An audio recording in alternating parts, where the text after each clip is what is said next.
India TV, आपकी आवाज।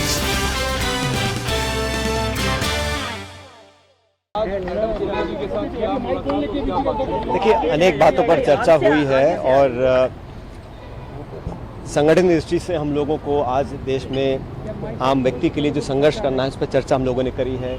जिस प्रकार की दमनकारी नीति भाजपा सरकार अपनाई हुई है अपने राज्यों में और केंद्र के अंदर हम सबके सामने है, उसके लिए आम जन की आवाज़ बनने के लिए कैसे पार्टी को और मजबूती से काम करना है उस पर चर्चा हुई है। और संगठन के चुनाव भी आप जानते हैं चल ही रहे हैं, उस प्रक्रिया पर चर्चा हुई है। और आने वाले समय में जो राजस्थान की पॉलिटिकल सिचुएशन है उसके बारे में मैंने फीडबैक दिया, उस पर चर्चा की है। और मैं हमेशा इस बात को बोलता हूँ कि पिछले 30 सालों में राजस्थान में हमेशा एक बार बीजेपी सरकार, एक बार कांग्रेस सरकार, एक परिपाटी बनी हुई है। लेकिन जो एआईसीसी ने कमेटी बनाई थी लगभग 2 साल पहले, उसके माध्यम से राजस्थान के अंदर संगठन सरकार में कुछ कदम हम लोगों ने सही दिशा में उठाए हैं। उसी पर हमें और आगे काम करना है ताकि हम लोग संगठित रूप से 2023 के विधानसभा चुनावों में राजस्थान में दोबारा सरकार बना सकें। ये हम सबका मत है। इसी सिलसिले को लेकर हमने चर्चा करी है। इससे पहले मैं कांग्रेस प्रेसिडेंट से पहले भी मिला था, आज दोबारा मुलाकात हुई है, अच्छी मुलाकात हुई है। मैं समझता हूँ कि आने वाले समय में हम लोग और मजबूती से आगे बढ़ेंगे। सर, जो मैराथन बैठक सर 4 दिन से चल रही है, आप भी कह रहे हैं कि इस बार परिपाटी टूटेगी और सरकार हम बनाएंगे, तो क्या कोई रणनीति अलग बनेगी या चेहरे बदलेंगे? उसी पे तो चर्चा हो रही है। उस चर्चा में सब कुछ शामिल है, क्या करना है नहीं करना उसका अंतिम निर्णय कांग्रेस प्रेसिडेंट को लेना है।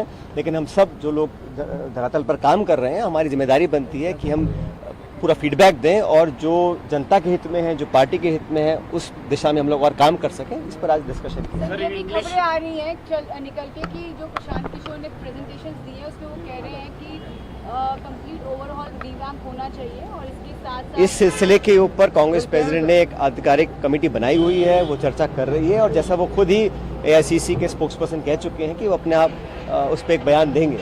Sir, in English, what exactly was the So I think I feel that the grassroots feedback about what the party should do in the next few weeks and months, we've discussed that.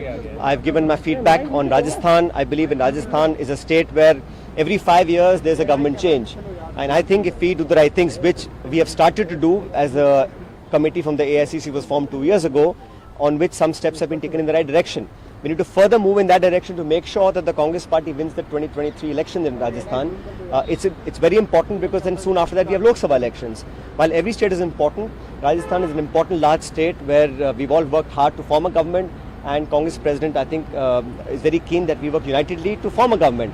And I've been giving her feedback regularly, and today also we discussed about the organization elections, about how to strengthen the party, and also the BJP government nationally to divert people's attention on various issues of price rise, of unemployment, of bad management of economy.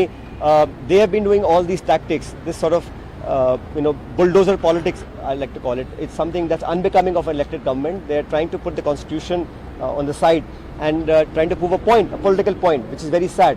I think the Congress party and all opposition parties must unite to make sure that things like these don't happen. It's a complete violation of the rule of law, of our constitution, of the highest court of the land. And I think it's much more than one incident.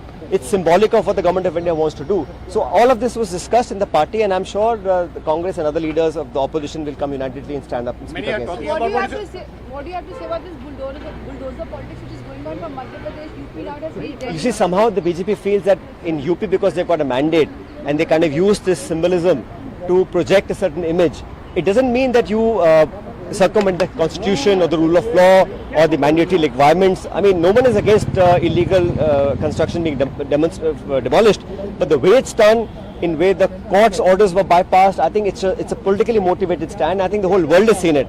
So they're trying to divert the attention of people from price rise, unemployment, the kind of mismanagement the government has done. And these are very volatile issues. They catch media space, they catch mind space, and people tend to use this to divert the attention on main issues that are troubling the people of India. What about your future role? Where do you see yourself? भाई, इसमें आप जैसा जानते हैं कि पिछले जब से मैं काम कर रहा हूँ राजनीति में, पिछले मेरे ख्याल 22 साल हो गए मेरे को, 22-21 साल। जब मुझे पार्टी ने जिम्मेदारी दी है, दिल्ली में, जयपुर में, प्रदेश में, संगठन में, मंत्रालयों में, केंद्र में, राज्य, हर काम को मैंने पूरी निष्ठा से निभाया है। और अभी भी जो कांग्रेस अध्यक्ष मुझे निर्देशित करेंगे उस काम को मैं करूंगा। लेकिन मेरा दायित्व है, मैं चाहता हूं कि हम हर कोशिश करें कि राजस्थान के अंदर जो मेरा गृह राज्य है वहाँ पे हम सरकार दोबारा बनाएं। उस दिशा में AICC की कमेटी के माध्यम से कुछ काम हम लोगों ने किए सही दिशा में, लेकिन और मेहनत करने की जरूरत है और मुझे पूरा विश्वास है अगर हम मिलकर काम करेंगे तो अगले वर्ष अंत में जो चुनाव होंगे वहाँ कांग्रेस पार्टी सर, ये जीतेगी। मैडम से आपकी 1-to-1 मुलाकात हुई और क्या